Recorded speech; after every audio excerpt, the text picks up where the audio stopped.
Vous le dites bien, ce nouveau drame témoigne que ce n'est pas juste le policier qui est visé, mais toute votre profession.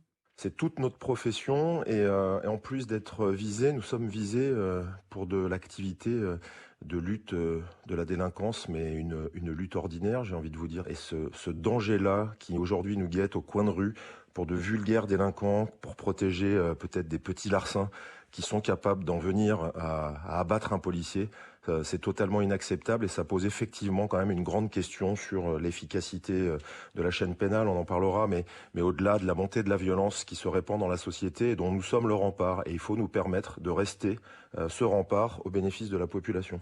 Alors justement, David Lebars, cette semaine, Jean Castex a annoncé plus de moyens, 10 millions d'euros. Emmanuel Macron, à qui certains syndicats de policiers avaient reproché son silence, a dit hier qu'il fallait avancer sur la réponse pénale alors que la violence enfle dans la société. Ce sont ses mots.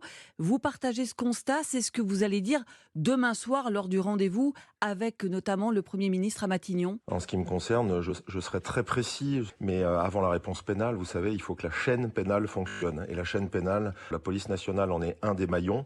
Et ensuite, il y a les maillons que sont la justice ou l'administration pénitentiaire ou tous ceux qui œuvrent pour faire en sorte que la peine, si elle doit être dissuasive, elle doit aussi être appliquée et elle doit faire sens. On entend, David Lebars, que vous demandez une réponse pénale plus forte. Ça veut dire que les magistrats ne sanctionnent pas assez ceux qui s'en prennent aux forces de l'ordre ou que l'arsenal juridique n'est pas adapté. L'arsenal juridique n'est pas toujours adapté et les magistrats, comme la police nationale, manquent largement de moyens pour faire tourner une justice qui commence aujourd'hui à patiner. Vous savez, en France, il y a beaucoup d'automaticité au bénéfice des délinquants. Il y a des remises de peine, il y a des réductions automatiques, il y a des aménagements de peine. Il y a des automaticités qu'on peut comprendre pour réinsérer dans la société, pourquoi pas. En revanche, ça manque d'automaticité pour ceux qui commettent l'irréparable et l'inacceptable.